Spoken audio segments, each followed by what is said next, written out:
सागर बंगला हा सरकारी आहे. कोणीही सरकारी कामासाठी तिथं येऊ शकतं. त्यासाठी कोणीही अडवणूक करणार नाही, असं उपमुख्यमंत्री देवेंद्र फडणवीस यांनी म्हटलं आहे. सोमवार 26 फेब्रुवारीपासून राज्याचं अर्थसंकल्पीय अधिवेशन सुरू होत आहे. त्या पार्श्वभूमीवर मुख्यमंत्री एकनाथ शिंदे, उपमुख्यमंत्री देवेंद्र फडणवीस आणि उपमुख्यमंत्री अजित पवार यांनी एकत्रित पत्रकार परिषद घेतली. या पत्रकार परिषदेत मनोज जरांगे यांनी देवेंद्र फडणवीस यांच्यावर केलेल्या आरोपांबद्दल तसंच सागर बंगल्यावर येण्याच्या आव्हानाबद्दल त्यांचं मत व्यक्त केलं. या प्रश्नांबद्दल फडणवीस यांनी म्हटलं आहे, मी मराठा समाजासाठी काय केलं असं विचारलं तर मी सांगेन की सारथीसाठी मी निधी मंजूर करून घेतला. मी हायकोर्टात आरक्षण टिकवलं, ते सुप्रीम कोर्टात टिकलेलं नाही. तसेच फडणवीस यांनी म्हटलं आहे, शरद पवार आणि उद्धव ठाकरे ज्या स्क्रिप्टवर बोलत होते त्याच लाईनवर सध्या मनोज जरांगे पाटील बोलत आहेत. ते असं का बोलत आहेत? जर कोणी कायदा हातात घेत असेल तर कायदा सुव्यवस्था राखण्यासाठी जे आवश्यक पाऊल असेल ते आम्ही घेऊ. मनोज जरांगेंनी आरोप केला होता की देवेंद्र फडणवीस यांनी त्यांना सलाईनमधून विष देण्याचा प्रयत्न केला होता. याबद्दल बोलताना देवेंद्र फडणवीस म्हणाले की अशा आरोपांवर काय बोलावे, या गोष्टींवर तुमचा तरी विश्वास बसतो का? असे बिनबुडाचे आरोप योग्य नाहीत. तर मित्रांनो, याविषयीचा सविस्तर आढावा घेऊया आजच्या विषय खासमध्ये. नमस्कार मित्रांनो, मी प्रशांत आणि आपण पाहताय आपल्या हक्काचं मराठी यूट्यूब चॅनल विषय खास. मित्रांनो, मनोज जरांगे यांच्या मागण्या आणि त्यांच्या आंदोलनाच्या दिशेबद्दल बोलताना मुख्यमंत्री एकनाथ शिंदे यांनी म्हटलं की मनोज जरांगे हे मराठा समाजासाठी प्रामाणिकपणे काम करत आहेत अशी आमची भावना होती. त्यांनी ज्या वेळी ज्या मागण्या केल्या तेव्हा आम्ही त्या मान्य केल्या. देवेंद्र फडणवीस यांच्या काळात 56 मोर्चे काढण्यात आले होते. ती सर्व आंदोलने शांततेत झाली होती. पण आता काही ठिकाणी अशांतता निर्माण केली जात आहे.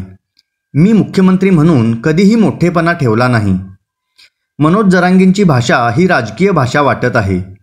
कुठल्याही राजकारणाला बळी न पडता मराठा समाजाने निर्णय घ्यावा, विचार करावा.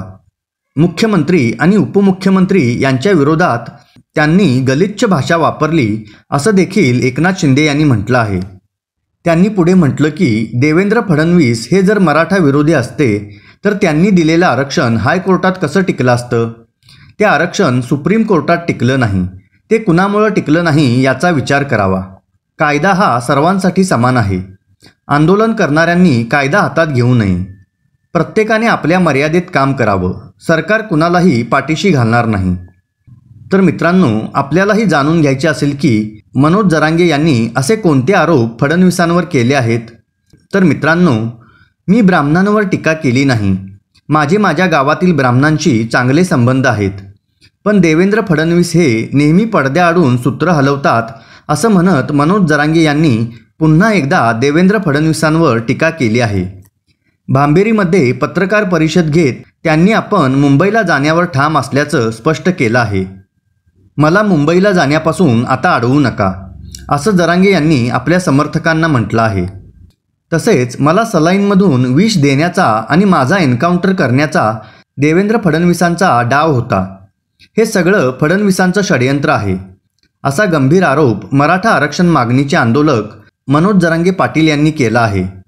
जालन्यातील अंतरवाली सराटीमधील उपोषण स्थळावर ते प्रसारमाध्यमांशी बोलत होते. उपोषण करून मरण्यापेक्षा सागर बंगल्यावर येतो, तिथेच प्राण सोडतो, असं देखील मनोज जरांगे यांनी म्हटलं आहे. त्यानंतर जरांगे आंदोलन स्थळावरून उठून गाडीत बसले आणि जरांगे मुंबईला जाण्यासाठी निघाले आहेत. कार्यकर्ते त्यांना थांबवण्याचा प्रयत्न करत होते. पण जरांगे मुंबईला देवेंद्र फडणवीस यांच्या सागर बंगल्यावर जाण्याबद्दल ठाम होते. देवेंद्र फडणवीस, तू मनोज जरांगेच्या मागे लागला आहेस. मी शेतकऱ्याचा पोरगा आहे, तुला पुरून उरेन, असंही जरांगेंनी म्हटलंय. उपमुख्यमंत्री देवेंद्र फडणवीस यांचा एकेरी उल्लेख करत जरांगेंनी फडणवीसांवर तोफ डागली. ते म्हणाले, पत्रकारांवर इतका दबाव आहे, त्याला सगळी ताकद दिली. हे सगळं फडणवीसचं काम आहे. त्यात मुंबईचे 4-5 समन्वयक आहेत, ते सुद्धा शिंदे साहेबांच्या आसपास फिरतात. मला बदनाम करण्यासाठी टोळी उभी केली आहे. ते पत्रकार परिषद घेतील. आता बघा, फडणवीसांना इथे यायचं होतं, पण मी येऊ दिलं नाही. अमित शहा संभाजीनगरला येणार होता, तो आला नाही. 19 तारखेला मोदी येणार होते, ते आले नाहीत. म्हणून देवेंद्र फडणवीस चिडला. त्याच्या पुढे गेलेलं त्याला खपत नाही. म्हणून मला बदनाम करायचं हे षडयंत्र आहे. जो माणूस स्वतःचा पक्ष सोडत नाही ते याच्यामुळे सोडावं लागलं. देवेंद्र फडणवीस काय चीज आहे हे मला सांगायचं आहे, असंही मनोज जरांगे यांनी म्हटलं आहे. तसेच बामणी कावा माझ्या विरोधात चालू देणार नाही असं म्हणत जरांगे म्हणाले, सागर बंगल्यावर येणार, उपोषण करणार, तेव्हा बघ. शिवाय जरांगे म्हणाले, मी समाजाचा नेता म्हणून काहीही करत नाही.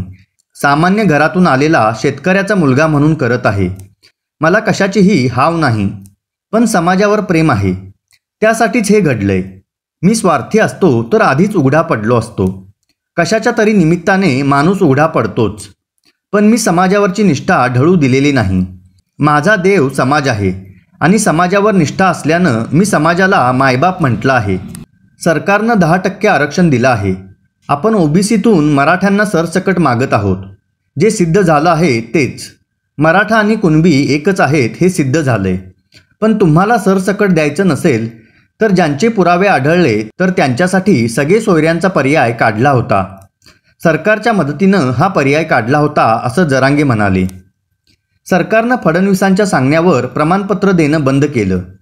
खुमखुमी असेल तर मैदानात या, असे आडाखे वापरू नका, असंही जरांगे यांनी म्हटलं आहे. तसेच मित्रांनो, पुरावे असतील तर द्या, नुसते आरोप करून काय अर्थ आहे, अशी प्रतिक्रिया भाजप नेते अतुल भातखळकर यांनी दिली आहे. तुम्ही आरोप केले म्हणजे खरे असं जनता मानत नाही. जनतेला माहीत आहे की मुख्यमंत्री असतानाही त्यांनी आरक्षण दिलं होतं. आताही मुख्यमंत्री एकनाथ शिंदे, उपमुख्यमंत्री देवेंद्र फडणवीस आणि उपमुख्यमंत्री अजित पवार यांनी आरक्षण दिलं आहे. मराठा तरुणांनी या आरक्षणाचा लाभ घेऊन शिक्षण आणि नोकऱ्यांमध्ये संधी मिळवाव्यात असंही भातखळकर यांनी म्हटलं आहे. तसेच मित्रांनो, 20 फेब्रुवारी 2024 रोजी राज्य विधिमंडळाच्या विशेष अधिवेशनामध्ये मुख्यमंत्री एकनाथ शिंदे यांनी मराठा आरक्षण विधेयक मांडलं. विधिमंडळाच्या दोन्ही सभागृहांनी एकमताने मराठा आरक्षणाचं विधेयक मंजूर केलं. त्यानुसार राज्य सरकारने ओबीसी आरक्षणाला धक्का न लावता मराठा समाजाला स्वतंत्र असं शिक्षण व नोकरीमध्ये 10% आरक्षण देणारं विधेयक मंजूर केलं आहे. मात्र मनोज जरांगे पाटलांनी या विधेयकावर आक्षेप नोंदवून आपण सगळे सोयरे तरतुदीवर ठाम असल्याची भूमिका घेतली आहे.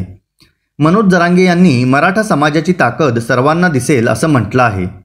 त्यामुळे प्रश्न असा उपस्थित होतो की मनोज जरांगे हे सरकारने दिलेला प्रस्ताव स्वीकारायला का तयार नाहीत. तसेच मनोज जरांगेंचे एकेकाळचे जिवलग मित्र आणि सहकारी अजय बारसकर यांनी मनोज जरांगेंच्यावर गंभीर आरोप केले आहेत. मनोज जरांगे हा नाटकी माणूस आहे. त्याच्या मीटिंग रात्री होतात. वाशीला आंदोलन पोहोचले त्या रात्री पुन्हा गुप्त मीटिंग केल्या. अधिसूचनेत म्हटलं हे लागू 16 तारखेला होईल, पण त्याची इच्छा होती की मुख्यमंत्री एकनाथ शिंदे यांनी इथं येऊन मला पाणी पाजावं. जरांगेला फक्त श्रेय हवं आहे. JCBतून फुलं हवी आहेत, कार्यक्रम हवे आहेत. आरक्षण गरिबाला हवंच आहे, पण याचं काय, याला तर फक्त श्रेय हवं आहे, असं म्हणत अजय बारसकर यांनी जरांगेंच्या हेतूवर प्रश्नचिन्ह उपस्थित केले आहेत. तसेच अजय महाराज बारसकर यांच्या पाठोपाठ आणखी एक मराठा आंदोलक महिलेने मनोज जरांगे पाटील यांच्यावर गंभीर आरोप केले आहेत.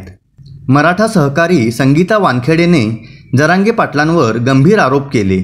जरांगे मराठा समाजाला विश्वासात घेत नव्हते, तर त्या फोनला विश्वासात घ्यायचे. हा फोन शरद पवारांचा असल्याचा गंभीर आरोप संगीता वानखेडे यांनी केला आहे. या आंदोलनाचा खर्च देखील शरद पवारांनीच केल्याचा गौप्यस्फोट संगीता वानखेडे यांनी केला आहे. त्यामुळे एकच खळबळ उडाली आहे. हा लढा आरक्षणासाठी उभारला होता, मग आता स्वतंत्र आरक्षण मिळाले. कायद्यात टिकून राहणारं आरक्षण मिळाले.